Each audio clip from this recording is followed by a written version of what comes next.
Chapter 9 of Pride and Prejudice, by Jane Austen. Elizabeth passed the chief of the night in her sister's room, and in the morning had the pleasure of being able to send a tolerable answer to the inquiries which she very early received from Mr. Bingley by a housemaid, and some time afterwards from the two elegant ladies who waited on his sisters. In spite of this amendment, however, she requested to have a note sent to Longbourn, desiring her mother to visit Jane, and form her own judgment of her situation. The note was immediately dispatched, and its contents as quickly complied with. Mrs. Bennet, accompanied by her two youngest girls, reached Netherfield soon after the family breakfast. Had she found Jane in any apparent danger, Mrs. Bennet would have been very miserable; but being satisfied on seeing her that her illness was not alarming, she had no wish of her recovering immediately, as her restoration to health would probably remove her from Netherfield. She would not listen, therefore, to her daughter's proposal of being carried home, neither did the apothecary, who arrived about the same time, think it at all advisable. After sitting a little while with Jane, on Miss Bingley's appearance and invitation, the mother and three daughters all attended her into the breakfast parlour. Bingley met them with hopes that Mrs. Bennet had not found Miss Bennet worse than she expected. "Indeed I have, sir," was her answer. "She is a great deal too ill to be moved. Mr. Jones says we must not think of moving her. We must trespass a little longer on your kindness."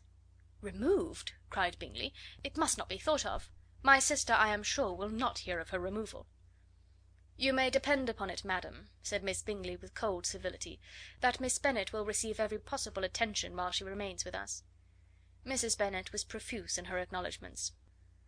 "I am sure," she added, "if it was not for such good friends, I do not know what would become of her; for she is very ill indeed, and suffers a vast deal, though with the greatest patience in the world, which is always the way with her, for she has, without exception, the sweetest temper I have ever met with. I often tell my other girls that they are nothing to her. You have a sweet room here, Mr. Bingley, and a charming prospect over the gravel walk.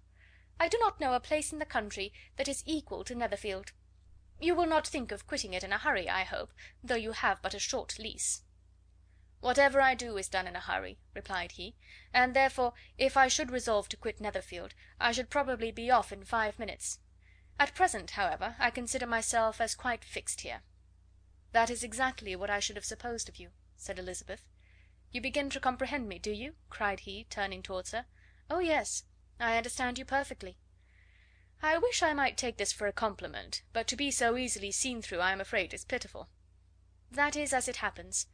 It does not follow that a deep, intricate character is more or less estimable than such a one as yours." "Lizzy!" cried her mother, "remember where you are, and do not run on in the wild manner that you are suffered to do at home."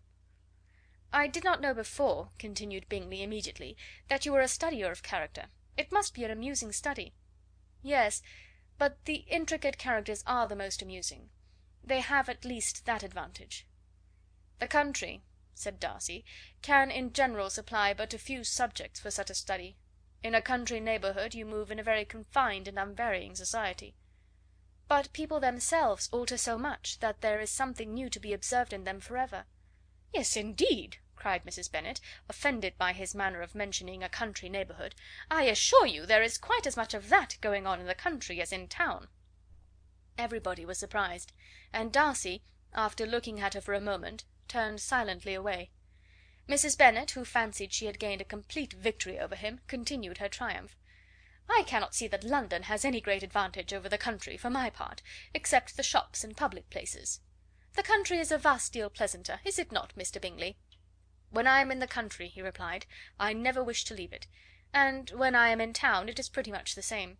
They have each their advantages, and I can be equally happy in either." "Ay, that is because you have the right disposition; but that gentleman," looking at Darcy, "seemed to think the country was nothing at all." "Indeed, mamma, you are mistaken," said Elizabeth, blushing for her mother. "You quite mistook Mr. Darcy. He only meant that there was not such a variety of people to be met with in the country as in the town, which you must acknowledge to be true." "Certainly, my dear, nobody said there were; but as to not meeting with many people in this neighbourhood, I believe there are few neighbourhoods larger. I know we dine with 24 families." Nothing but concern for Elizabeth could enable Bingley to keep his countenance. His sister was less delicate, and directed her eyes towards Mr. Darcy with a very expressive smile. Elizabeth, for the sake of saying something that might turn her mother's thoughts, now asked her if Charlotte Lucas had been at Longbourn since her coming away.